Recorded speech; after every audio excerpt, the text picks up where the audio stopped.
Hi, everybody, and welcome to this episode, which is all about water price reviews. I'm joined by Lucy Kinder, who's the head of delivery in the water team and looks after developer services. And for those of you that don't know, my name's Victoria Nevin, and I'm the head of product implementation. Welcome, Lucy. Thank you so much. Lovely introduction. So we should probably start off by talking about what is a price review, because lots of people won't be familiar with what even is a price review. Yeah. What does it mean? Who's it for? Couldn't agree. Go. You're a bit of a regulatory expert. Yeah, so hopefully those of you that have worked at Skube for a while should know that regulated utilities work in cycles. In water, it's 5 years.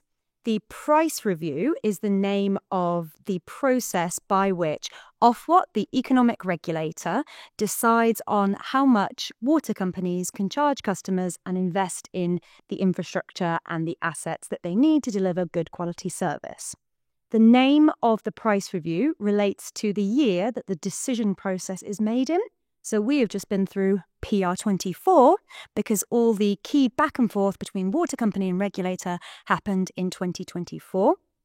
That represents the decision period before the start of the next asset management period. In water, we're about to head into Asset Management Period 8 or AMP8. It'll run from 2025 to 2030. Much easier than in gas and electricity because we just run in 5-year cycles with a 5 or a 0 at the end. It's a lot easier to remember. Definitely. Very succinctly said. And what number price review is this for you? Have you been to a few as well? Yeah, so this is actually my second price review. For PR14, I was working in the electricity industry. So I've done PR19, where I was helping support Yorkshire Water through some of their key regulatory narratives. And then for PR24, Skube have done a lot of work in that space. Primarily, we were helping Thames Water, South East Water, South West Water, and we've also done bits and pieces for South Staffordshire Water as well. Interesting, really good coverage. Yeah, it's really good. And it's also, there are a wealth of Skubers across the water team that have had exposure to what that means, what kind of conversations the senior leaders in a firm have and all that kind of stuff. So yeah, it's been really, really good for Skube as a business. Definitely. And I've only been through a few, but only with Thames Water. Oh, really? So I've not had this kind of wider experience to all the different companies that we're getting now. Yeah. And it's been really interesting to see how the final determinations, which we'll explain in a minute, how those have impacted all the different companies. Yeah, definitely. But just before we start, tell us your thoughts then on if you went through PR19 with Thames Water, how you found the entire PR24 process. Yeah, it's been an interesting one, and I think when I reflect on PR19, it's felt really different this time. I think PR19 was challenging. There's always this envelope of cost that we talk about that we are allowed to operate within, and there's always just a decision about whether you need to go to the CMA, which again we'll come on to talk about in a minute. But this price review feels really, really different. There's been lots in the media about investment for water companies to make in their failing systems, where they need to improve and, the ultimate outcome of customer service improving. And there's been a lot more stimulation of discussion of that in the media with things like pollution, things like leakage, customer bills. There's something that people and consumers are a lot more knowledgeable about, I think, these days, which then kind of drives some of the narrative. So this feels that there's a different environment around the conversation. And there's, the likes of parliamentary select committees that are, talking much, much, much more about these things and directly with water companies, with regulators, with other customer champion groups. Yeah. So I guess let's take it right back to December and even before December. So what happened? How do companies apply? What do they do with their business plan? What does Ofwat do? Yeah, how does that work? Absolutely. So it's really similar across all regulated businesses. But in water, if you're going to be having your key discussion with the regulator about the scope and breadth of your business plan in the year 2024, because this is price review 2024, you start way, way back in 2023 and you submit your business plan to Ofwat in October 2023. So some of the key work that I was talking about earlier that Skube have done with water companies actually happened 18 months, 2 years ago at this point. Water companies submitted their business plans in October 23. There are approximately 17 of them. I say 17 because there are companies that have subsidiary organisations. So Northumbrian Water will submit one business plan that covers their two network areas of Northumbrian Water and Essex and Suffolk Water. And there are a couple of different quirks to the way the industry is established. But 17 companies submitted their business plans in October 23. Ofwat assessed these business plans, and the first key inkling that we had of what the regulator thought about the quality and the content of what the companies were saying was in July last year, 2024, when they released something called DD, or Draft Determination. This was the initial view of how well companies had responded to the challenges laid out by Ofwat. And I think that I'm right in saying companies overall requested 104.5 billion worth of investment for the sector in December 2023. By July last year, it was knocked back to 88 billion. Ofwat were being very strict, and they were being very, very challenging in the performance improvements that they wanted to see for immense cost efficiencies. So a lot of companies complained because they were being held to unit cost rates that were determined by the water company that put in the single lowest cost rate. An example of that is metering. So if South West Water, for example, said they could deliver their metering program at a cost of X per meter, the entire rest of the industry was held to account on that. And that caused particular problems for the areas of water efficiency. So PCC was an area where there was a lot of kickback. After the draft determination was reviewed by the companies over July and August last summer, they resubmitted their plans based on Ofwat's feedback. At that point, companies had asked for even more money from Ofwat. They jumped from the original 104.5 billion position to 112 billion because they believed they couldn't do it for what Ofwat was saying.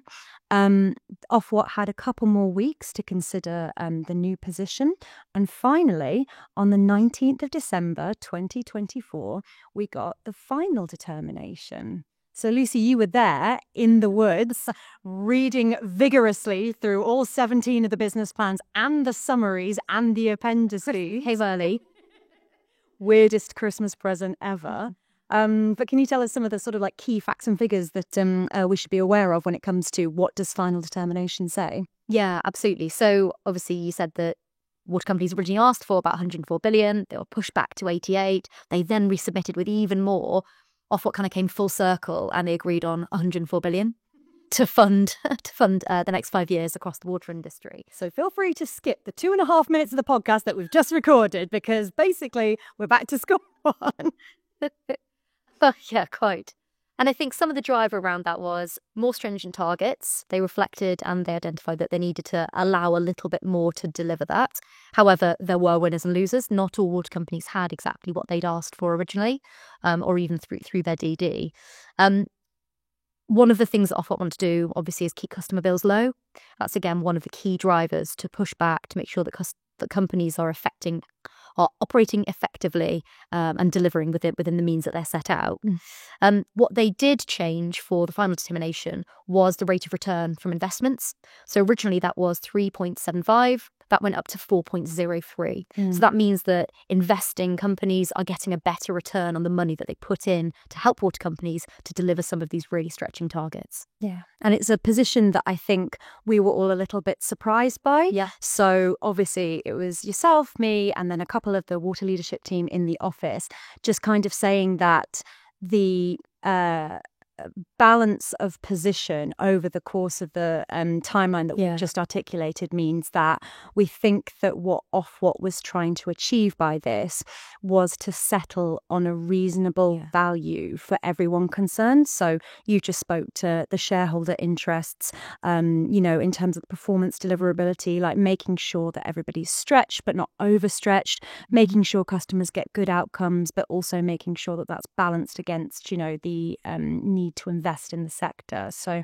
I think on the day, it was very much a a more reasonable outcome than I was necessarily expecting due to DD? Yeah, I think so. I think Ofwat were more generous than we expected. I think what they have done is made it a lot harder to actually collect some of that investment and funding.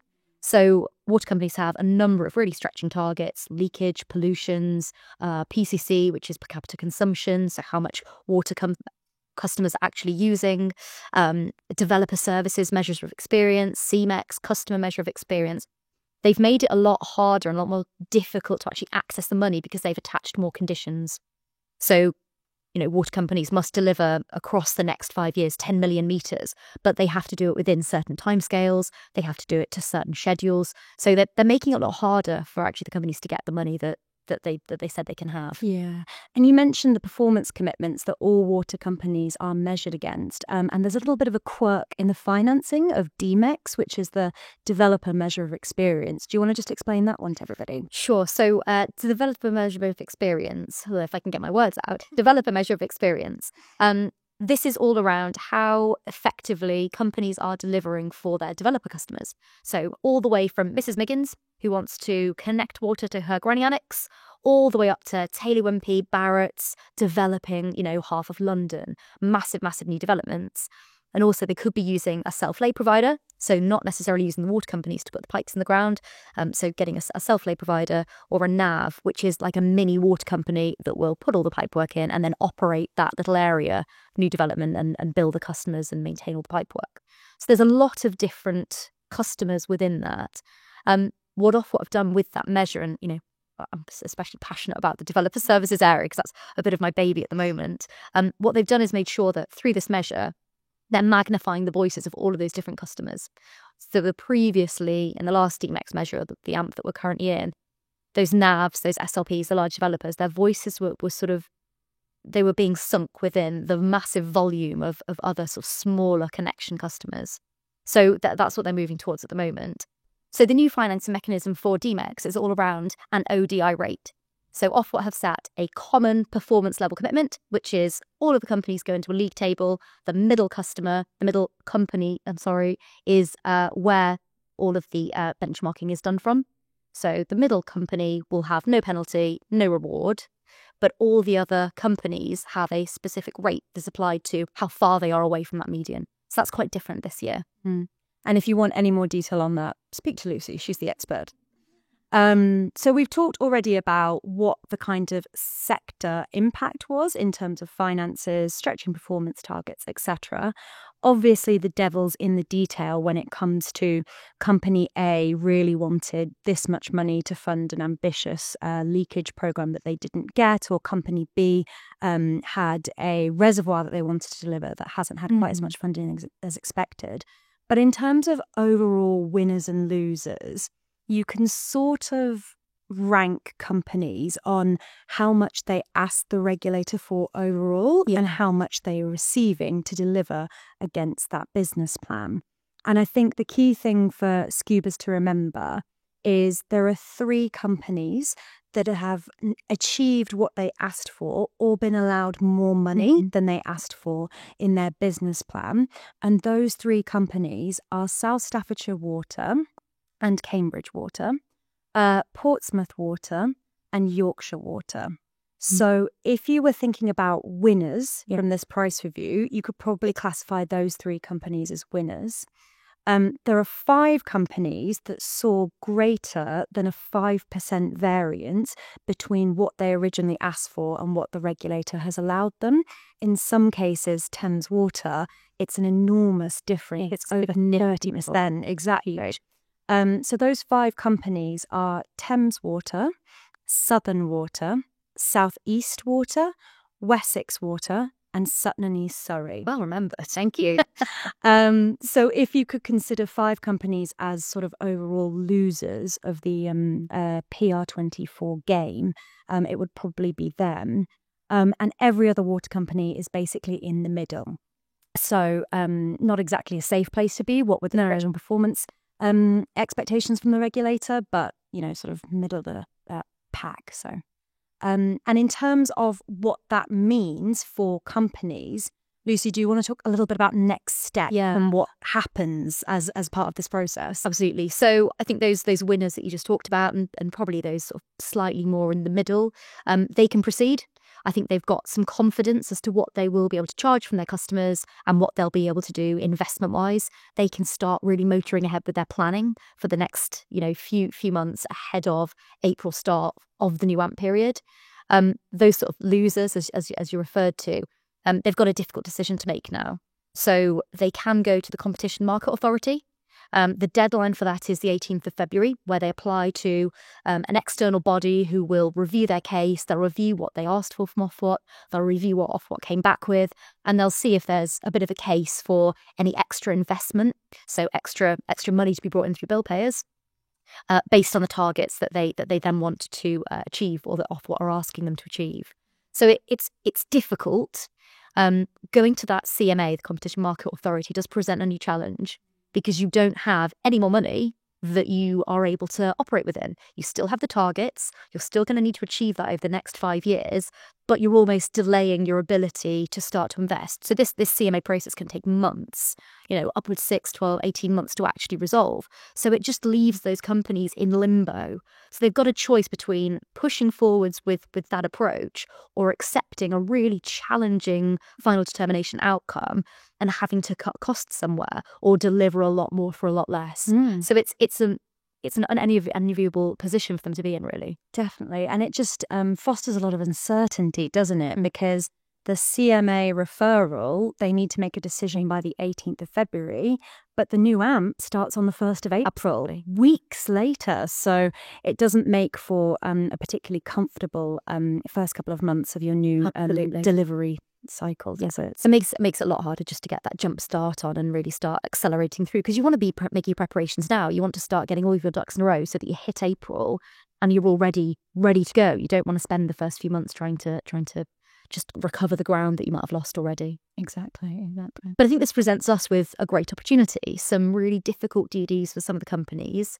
And even when some investment has been given, two different kind of opportunities for us as Scubers. So I think we've got opportunities to really lean into some of those companies that may not have got what they wanted, for us to really help them drive efficiencies through better managed services, more intelligent digital products, that we can start helping them to get better returns, to really hit those challenging targets, and with sort of just wider transformation opportunities. But the same is also true for those companies that have what they asked for. They really want to invest in innovative, new, engaging ways of delivering for customers. And that's all over Skube, right? Exactly. And I've said a couple of times when people have asked me, so what does PR24 mean, or what are the key insights that I should be taking away? I've often said, well, in some ways, nothing has changed. Yeah. And by that, what I mean is a price review happens every 5 years. There are always winners and losers. Ofwat is always pushing for greater efficiency, greater customer outcomes at lowest possible cost. Companies are always pushing back because they want the investment and because they need to demonstrate good shareholder returns. And in terms of specifically what the regulator has asked for companies to deliver in the next AMP, some of the topics are right in the sweet spot of their Scube's ability to deliver. You've already touched on our specific SME knowledge around developer services. We've got transformation experts not only across the water teams, but also across energy and gas. Clearly, leakage is still a problem. Clearly, PCC, or water efficiency, is a broader category, is something that companies are still very concerned about. We've got a really, really strong smart metering offering that we're developing at the moment. The waste side of the business is still a hot topic, and that's something that Skube have dabbled with in the past, but we have loads of expertise in the firm about, and is something that we might look to move into. Definitely. And you just called it digitization. It's the future of water utilities. So there's no better company placed to help customers and companies work their way through that digital journey than Skube.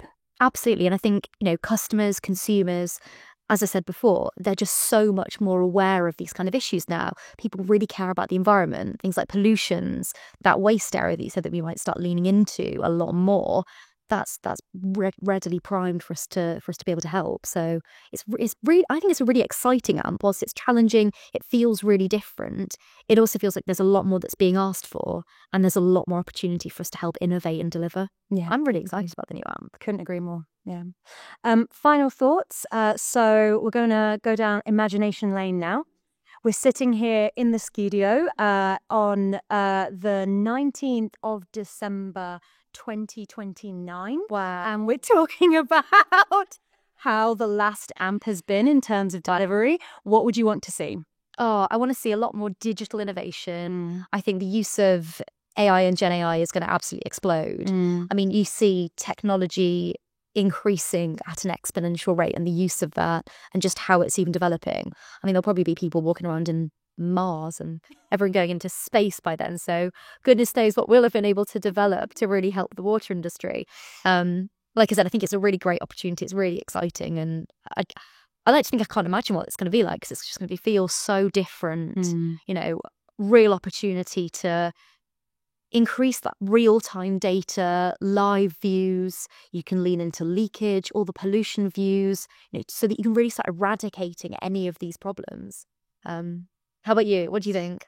I would really like to see water companies be slightly more outcome focused. And we've seen a move towards that over the last couple of price reviews. So I think it started at PR14, you know, better at PR19. We've moved from 14 common performance commitments in AMP7 to 23 common performance commitments in AMP8.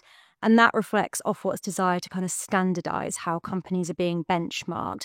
But I don't think that companies have necessarily changed their business models to reflect those key outcomes that they're being driven against. So you still see silos where, you know, leakage will be doing one thing and the water efficiency teams will be doing another, or the metering teams are doing this, but the data teams are doing this. So I'd like to see over the next 5 years a real change towards a more outcome-led delivery focus. Love that. And wouldn't it be wonderful if different water companies started collaborating with each other as well? Yes. Just to really drive that customer experience, consistency, and sharing best practice knowledge. I know not all of the league tables are, you know, developed to encourage collaboration and sharing of ideas, but I think that's one way that the whole industry can drive itself forwards, with that customer centricity and satisfaction. It's really exciting. It's going to be exciting. Can't wait to see it. Can't wait to see if we're right in 5 years' time. Thank you so much for sharing your thoughts. Thank you so much for listening. And if anybody has any additional questions, I'm sure they can feel free to hit up either of us via Teams or email. Absolutely. Thank you. Thank you.